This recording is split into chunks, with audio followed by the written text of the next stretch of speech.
जय हिंद छात्रों, न्यू सृजन एकेडमी में आपका स्वागत है। आज की क्लास में हम शब्द भेद के आधार जो दो रह गए थे, पिछली क्लास में हमने दो आधारों को पढ़ लिया था।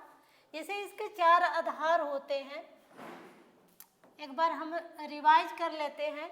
पहला आधार होता है स्रोत, उत्पत्ति या फिर इतिहास के आधार पर, इतिहास के आधार पर। दूसरा इसका जो प्रकार होता है या शब्द भेद का जो आधार होता है वह होता है आपका व्युत्पत्ति या फिर रचना या फिर बनावट के आधार पर।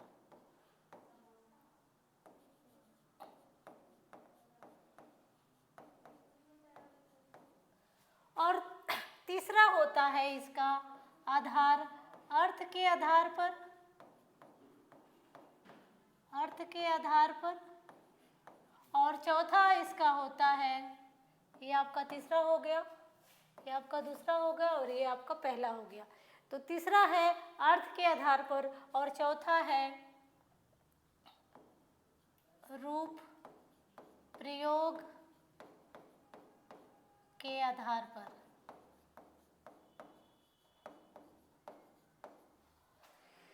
इन दोनों को हमने पिछली क्लास में अच्छी तरह से पढ़ लिया है।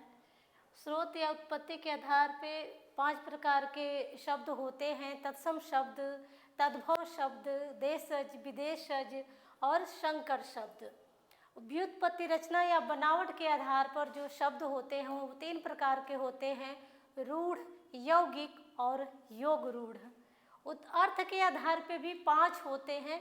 तो इन पांचों को आज हम देखेंगे, अर्थ के आधार पे कौन कौन से हैं और रूप या प्रयोग के आधार पे कौन कौन से हैं। तो इन दोनों को आज हम समझ लेंगे आज की क्लास में।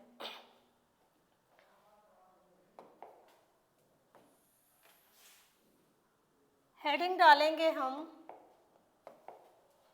अर्थ के आधार पर, अर्थ के आधार पर शब्द भेद।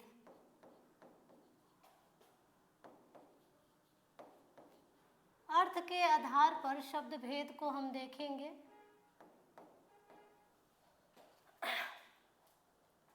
अर्थ के आधार पर जो शब्द भेद होते हैं वह होते हैं 5 प्रकार के: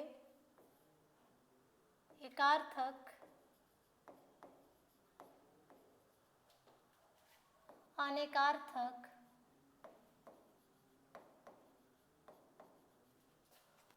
समानार्थक,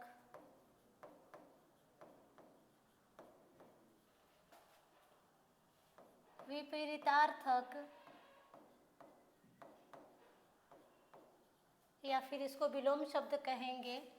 और आपका जो 5वां होता है समश्रुति, भिन्नार्थक।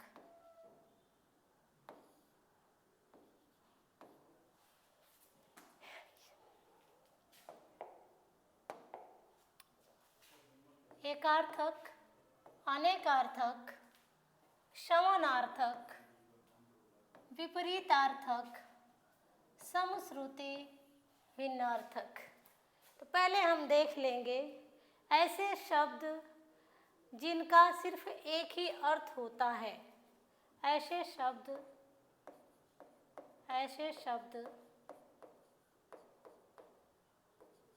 जिनका सिर्फ एक ही अर्थ निकलता हो,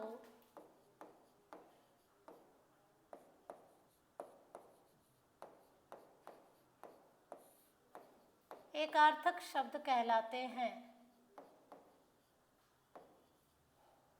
एकार्थक शब्द कहलाते हैं।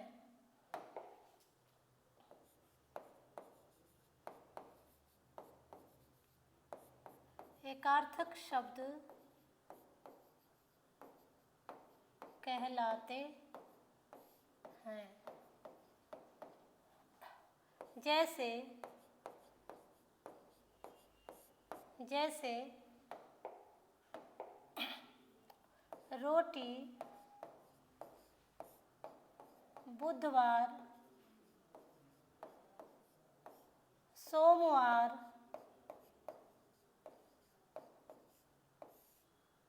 रविवार।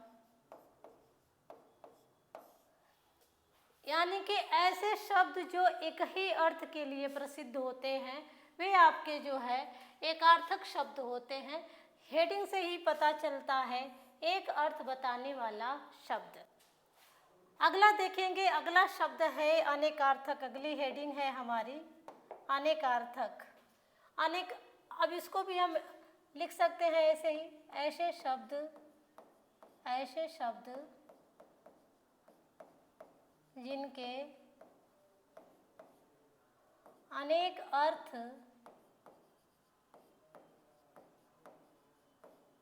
निकलते हों, अनेक अर्थ निकलते हों,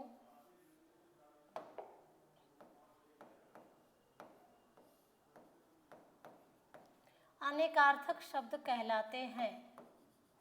अनेकार्थक शब्द कहलाते हैं।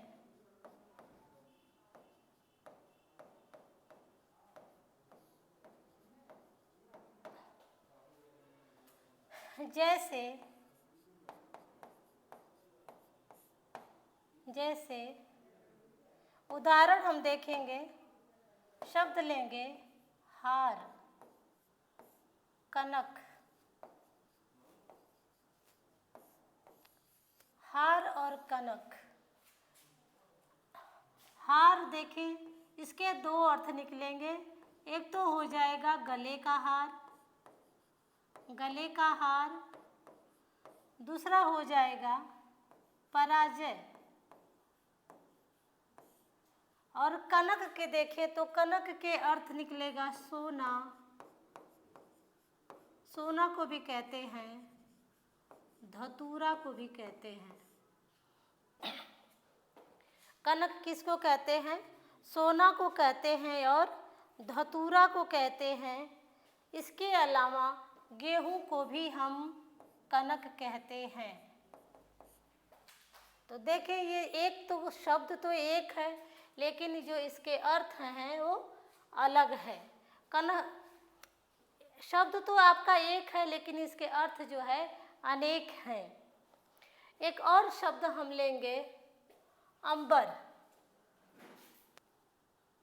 अंबर शब्द लेंगे। अंबर शब्द भी इसका दो अर्थ रहता है। एक तो आपका आकाश को भी हम अंबर कहते हैं और वस्त्र को भी हम अंबर कहते हैं।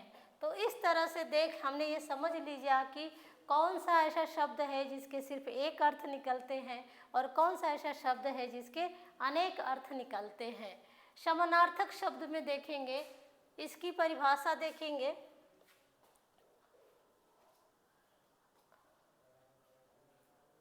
अगले पेज पे देखते हैं, हेडिंग हम डाल लेते हैं समानार्थक शब्द।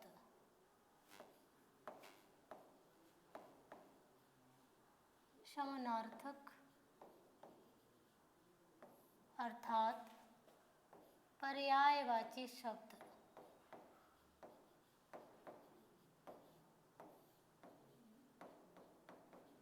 जो पर्यायवाची शब्द होते हैं वही शब्द जो है आपके समानार्थी शब्द भी कहलाते हैं।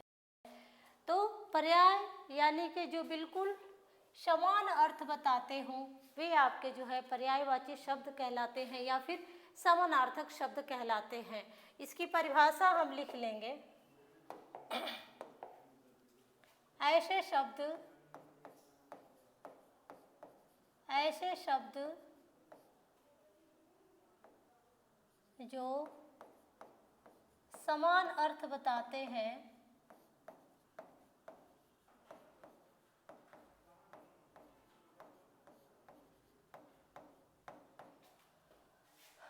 समानार्थी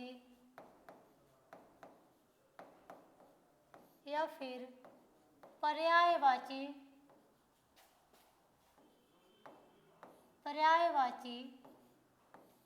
शब्द कहलाते हैं।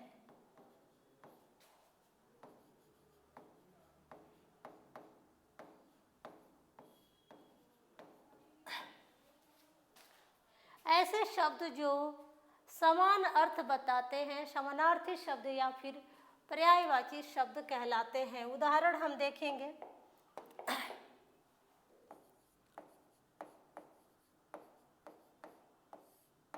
उदाहरण में हम देखेंगे, पहला ले लेंगे कमल, ले लेंगे पानी और ले लेंगे अंबर।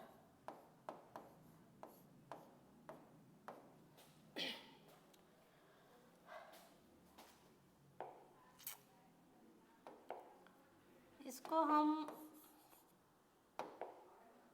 जल के रूप में लिख लेते हैं, जल। अब देखेंगे इसके पर्यायवाची शब्द क्या क्या आपके निकल करके आते हैं। जैसे कमल है तो कमल को क्या क्या हम कहते हैं? कमल को कहते हैं हम पंकज,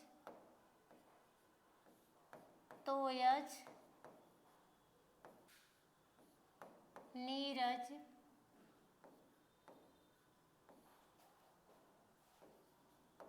वारिज, जलज,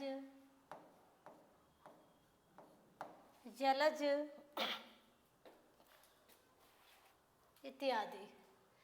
जल को क्या क्या हम कहेंगे? जल को देखेंगे तो हम कहेंगे नीर, तोय,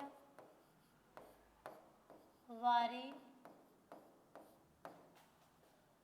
पानी, अमृत, जीवनोदक इत्यादि। अंबर की बात करें तो अंबर के भी बहुत सारे पर्यायवाची शब्द होते हैं। जैसे आपका आकाश हो गया, आसमान हो गया, आसमान हो गया। अंबर की जगह हम यहाँ पर अंबर जो है अनेक अर्थ बताने वाला शब्द हो जाता है, तो इसलिए हम यहाँ पे आकाश ही लिखते हैं। आकाश का देखेंगे, आकाश, आसमान, शून्य, अनंत, अनंत, ब्रह्मांड इत्यादि। ऐसे होते हैं पर्यायवाची शब्द जो कि समान अर्थ बताते हैं। बात आसमान की हो, शून्य की हो, अनंत की हो या ब्रह्मांड की हो, इंगित किसे कर रहा है? आकाश को। बात हो रही है नीर की, तोय की, वारी की, पानी की, अमृत की या जीवनोदक की, तो बात किसकी हो रही है? जल की बात हो रही है। यहाँ पे देखेंगे पंकज, तोयज, नीरज, वारिज, जलज, ये जो सारे शब्द जो है कमल के समान अर्थ को बतलाते हैं। यानी कि जलज अगर देखा जाए तो जल में उत्पन्न किसे कहते हैं? हम कमल को कहते हैं। तो उम्मीद है कि आपके जो है ये समानार्थी शब्द, पर्यायवाची शब्द भी समझ में आ गए होंगे। आगे हम देखेंगे विपरीतार्थक शब्दों को देखेंगे। हेडिंग डाल लेंगे हम विपरीतार्थक, या फिर इसको हम विलोम शब्द कहेंगे। विलोम शब्द, विपरीतार्थक और विलोम शब्द। इसकी परिभाषा हम लिख लेंगे। इसकी परिभाषा होगी उल्टा अर्थ बताने वाले शब्द, उल्टा अर्थ बताने वाले शब्द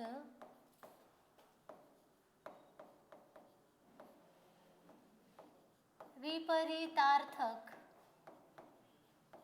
या फिर विलोम शब्द कहलाते हैं।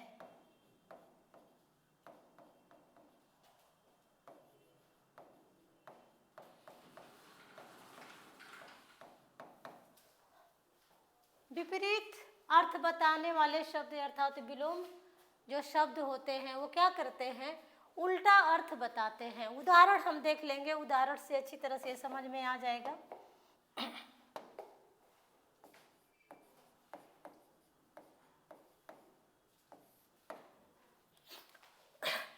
जैसे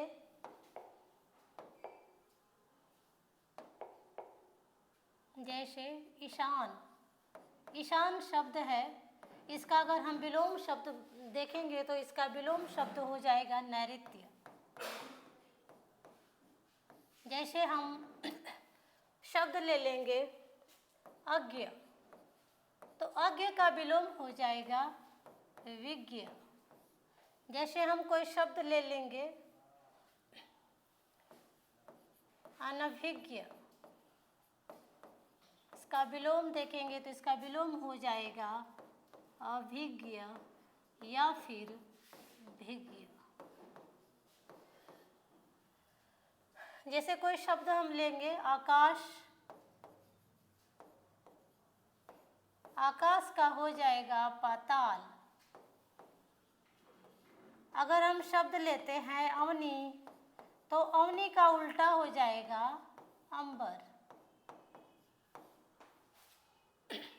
देखें, ये जितने भी शब्द हैं उल्टा अर्थ बता रहे हैं। नैऋत्य जो है ईशान का उल्टा बता रहा है, विज्ञ अज्ञ का उल्टा बता रहा है, अभिज्ञ और विज्ञ जो है अनभिज्ञ का उल्टा बता रहा है। पाताल आकाश का उल्टा बता रहा है, जो अंबर है वह अवनी। अवनी कहते हैं हम, धरती को अवनी कहते हैं, और धरती का उल्टा क्या होगा, अंबर होगा, आसमान होगा। तो उम्मीद है कि आपको जो है ये विपरीतार्थक शब्द अर्थात विलोम शब्द भी समझ में आ गए होंगे। आगे हम बढ़ते हैं, अगली हेडिंग हम डालेंगे सम श्रुति भिन्नार्थक शब्द। सम श्रुति भिन्नार्थक शब्दों को देखेंगे। सम श्रुति,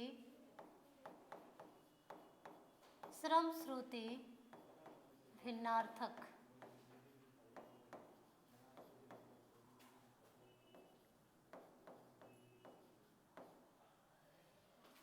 इसकी हेडिंग से ही देखेंगे तो हेडिंग से ही इसका अर्थ आपको समझ में आ जाएगा। समान श्रुति मतलब सुनाई देने वाले, भिन्न मतलब अलग अर्थ बताने वाले शब्द, यानी कि इसकी परिभाषा हो जाएगी ऐसे शब्द कलर चेंज कर लेते हैं, ऐसे शब्द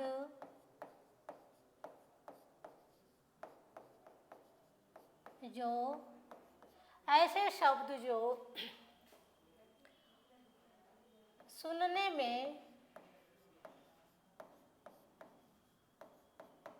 समान हो किंतु उनके अर्थ अलग निकलते हों, अर्थ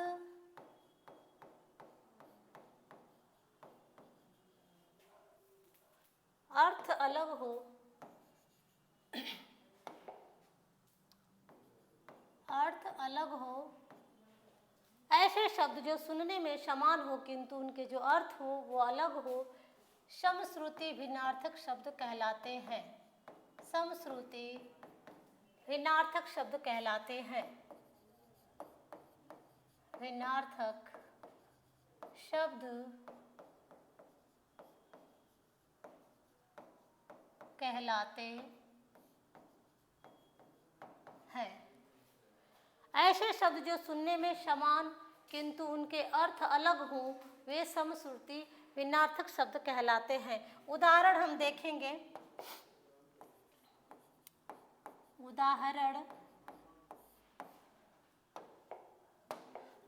उदाहरण आपका हो जाएगा, जैसे एक होता है अंश, इसका अर्थ होता है भाग, और एक होता है अंश जो कि अर्थ होता है इसका कंधा। उसी तरह से और भी शब्द हम ले लेंगे जो सुनने में एक जैसे हैं। जैसे एक शब्द है आपका अवधि।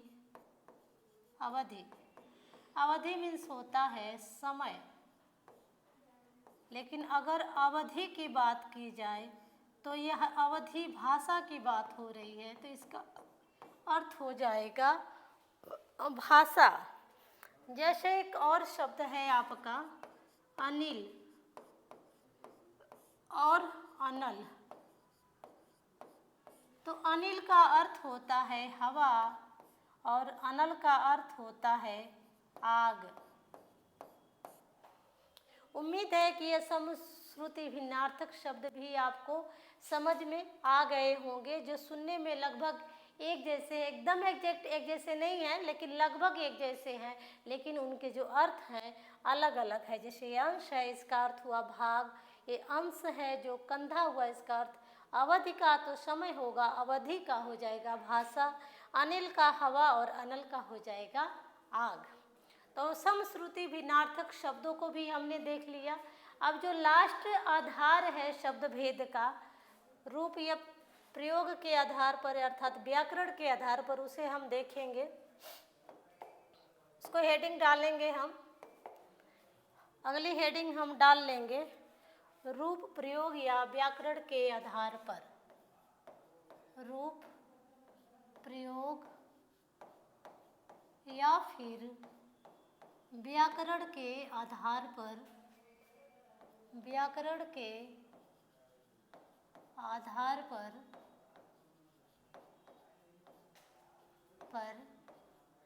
शब्द भेद।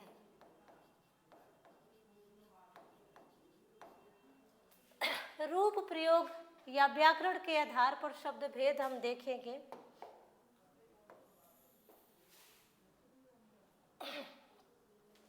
ये दो प्रकार के होते हैं, पहले तो हम इनको देख लेते हैं। एक तो आपका होता है विकारी,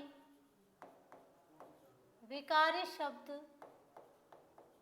और दूसरा होता है, इसका दूसरे प्रकार की बात करें तो दूसरा प्रकार होता है अविकारी, अविकारी शब्द।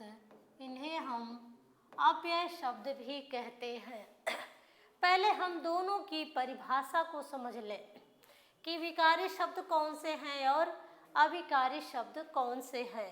तो परिभाषा लिख लेंगे हम। विकारी शब्द और अविकारी शब्दों को, जिन शब्दों में परिभाषा लिखेंगे, जिन शब्दों में लिंग, जिन शब्दों में लिंग, वचन आदि के आधार पर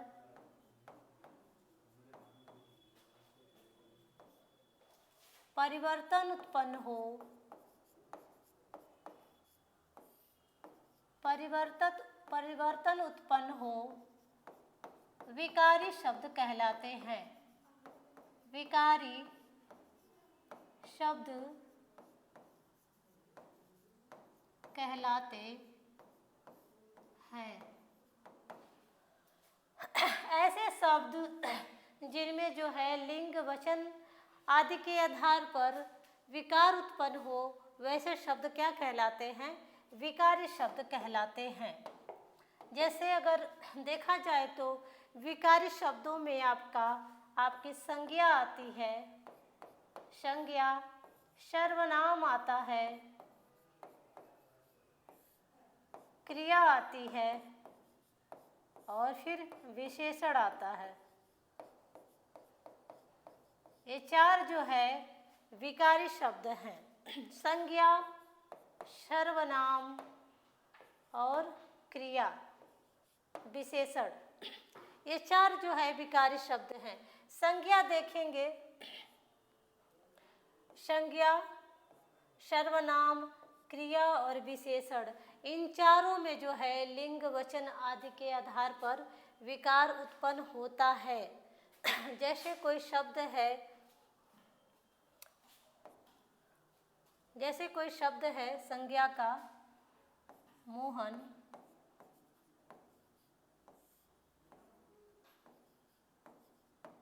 पढ़ता है। अगर हम इसको लिखें राधा, अगर राधा आ गई तो फिर हम यहाँ पे लिखेंगे राधा पढ़ती है। इसमें परिवर्तन हो रहा है।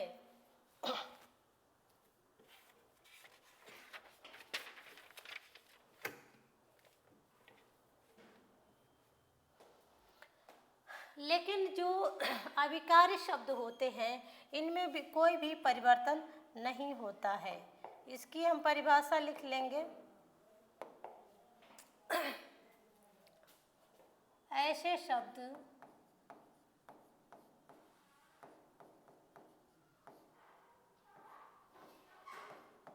जिनमें लिंग, वचन आदि के कारण परिवर्तन होता है,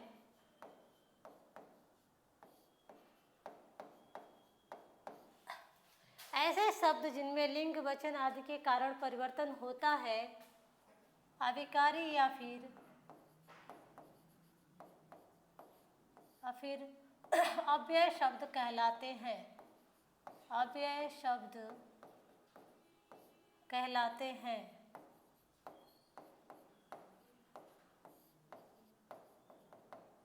अविकारी शब्दों की बात करें तो अविकारी कौन कौन से हैं आपके? अविकारी में आपका हो जाएगा क्रिया विशेषण, क्रिया विशेषण यानी कि क्रिया की विशेषता बताने वाले शब्द जो होते हैं क्रिया विशेषण कहलाते हैं। संबंध बोधक, संबंध बोधक, समुच्चय बोधक, समुच्चय बोधक और फिर विस्मयादि बोधक।